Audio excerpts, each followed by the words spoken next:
Hello, hello, hello, and welcome to Lunch with Juhl. This is Juhl Lenard, and I'm on a mission to help small business show up big and make marketing make sense. Today, we're going to talk about how you can compete against AI, artificial intelligence. How you, as a small business owner, which small business actually goes up to 38 million in annual revenue, by the way. So small doesn't mean little, but how you can compete against AI.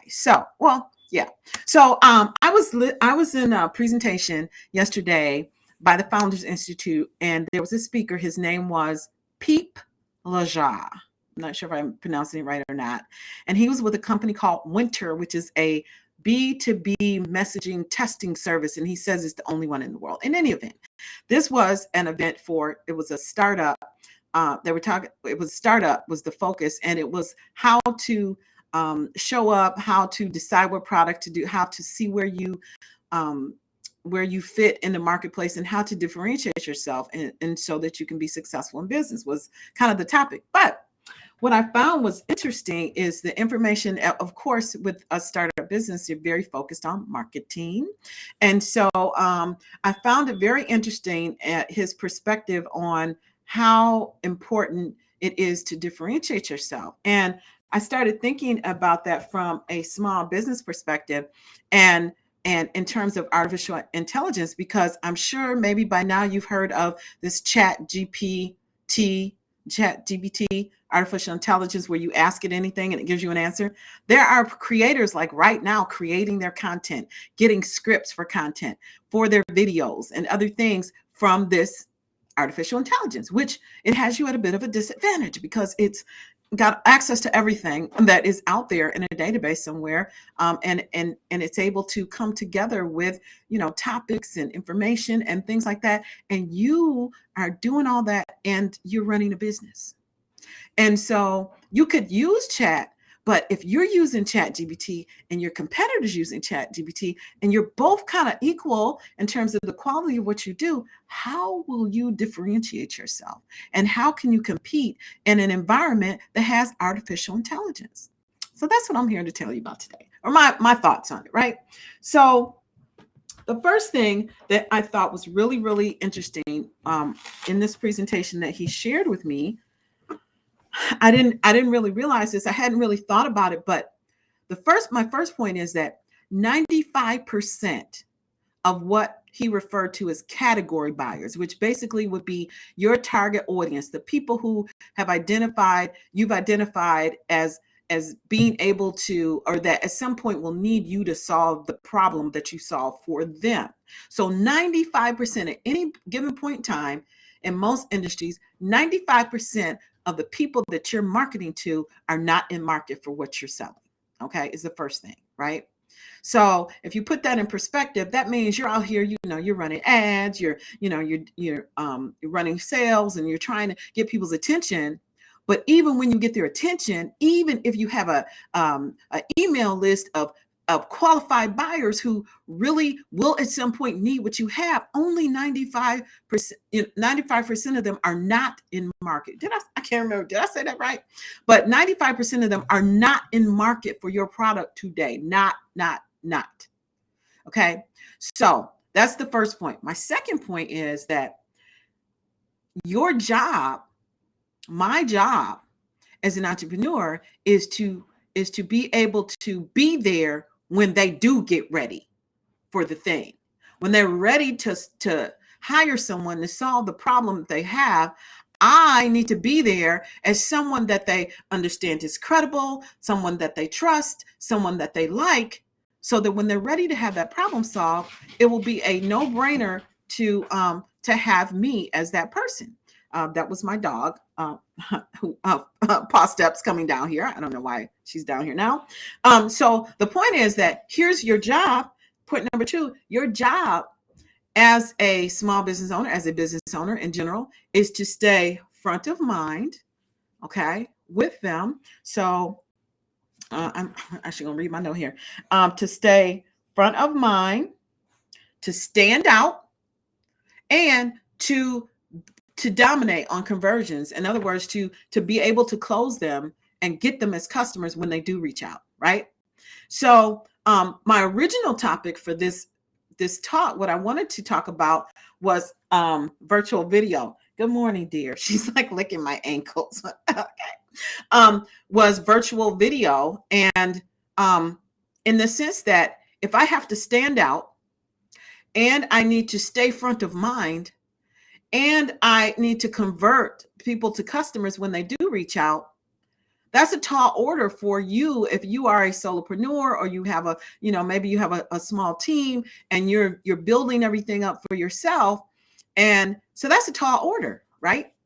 But video makes it simpler to accomplish because you can be there every day. I'm here with you every day at lunch with Juhl, right? And I'm hoping that when you're ready to delve deeper into marketing, when you're ready to get some help, when you have a question, that you'll feel comfortable enough with me to reach out and call me 248-988-9099 and say, hey, Juhl, got a question, right? So the ability to stand out, to stay front of mind, and to be available to close the sale, or actually be able to deliver, is something that's vitally important, and it will help you compete in the sense that only you are you, right? So when I changed the topic from video to how to compete against AI, the reason is that only you are you. AI can't replicate you, your personality, your skill sets, your life experiences, your the experience that you have in delivering your goods, your stories. AI can't compete against that, right? So video, I think, is the way to go for you to get out in front and be visible so that people can get to know you. Like I'm a bit of a hermit. I admit it. I'm either, most of the time, I'm completely comfortable being by myself. Okay. I'm a little bit of a hermit. Like, I'm cool with hanging out with me. And so I have to push myself. I have to work to actually be, engaged and out. And I'm working to be better at that. Last week I got out of the house. And so how would someone get to know me? The only way you get to know me is I'm out here and I'll be like, hey, what's up? This is Juhl. I'm here, and I can help. So same is for you. Okay. And my third point is, oh wait, I can't. What was my third point?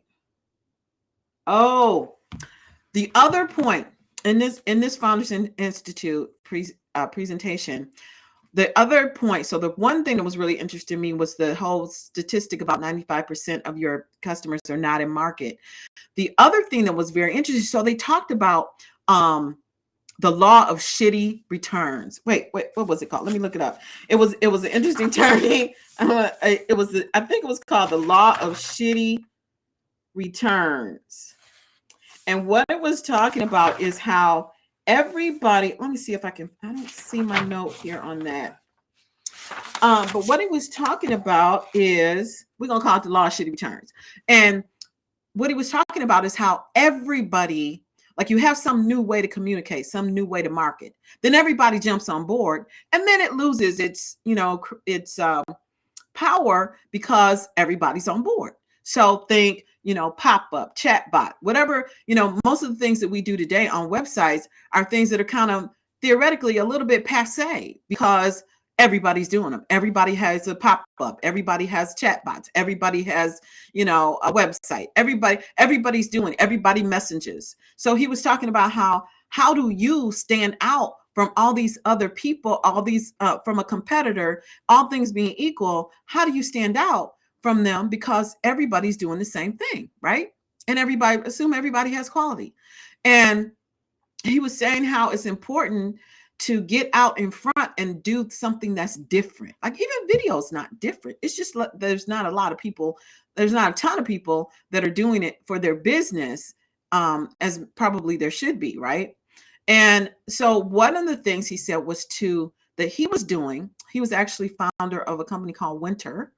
I think I mentioned that before. And so he said what he was doing, he was saying that he has his clients co-create with him. So this is something that I took to heart. I'm like, wow, I need to be doing interviews. And the easiest way The other thing he said is everybody should be, you have a certain ad budget and you run ads every day. Most small business owners don't necessarily have resources to run ads every single day, right? But what you can do is he talked that you can take as a action is co-creating with people who are in your market. So to me, that means I should be having my small business owners, clients and friends actually come out with me and do these lunch with Jules, where we can have conversations about things to highlight their business. I hadn't thought about that. I mean, I thought about interviews, but I hadn't thought about how cool would that be to just feature some people and have them talk about their business at lunch, right? So that's something I'm going to be looking at implementing with Lunch with Jewel too, is just kind of have that meeting where I'm talking with people in your business. So if you want to be one of my first interviewees, then definitely hit me up and we should do this thing together. Just do an interview. I think it'll be really cool. So I'm going to wrap this up. So how can you compete against AI? Number one, you need to recognize that 95% of the people that are your category buyers or your target market, they're not even ready to buy from you yet on any single given day. 95% are like, not interested right now. Okay. The second thing you need to know is that in order to be there, to be ready when they're ready, you have to do three things. One, you need to stay front of mind. Two, you need to stand out. And three, you need to be quick on the conversion. Make sure that you're giving them all the information they need to make a decision with you versus going shopping with someone else. And three, to make sure that you are including them, helping them, allowing them, I should say, to co-create with you as you build your business so that you can build that relationship and partnership going forward. So that is what I wanted to share today. I feel like that was a mouthful. I hope it was helpful for you. If it was helpful, then definitely share the video. I love it when you share my videos. And listen, if you have questions about business or marketing, seriously, feel free to call me at the number below. And I'm happy to help because that's what I do. So I hope you have a great day today. And I'll talk to you next time. This has been Lunch with Juhl. Bye for now.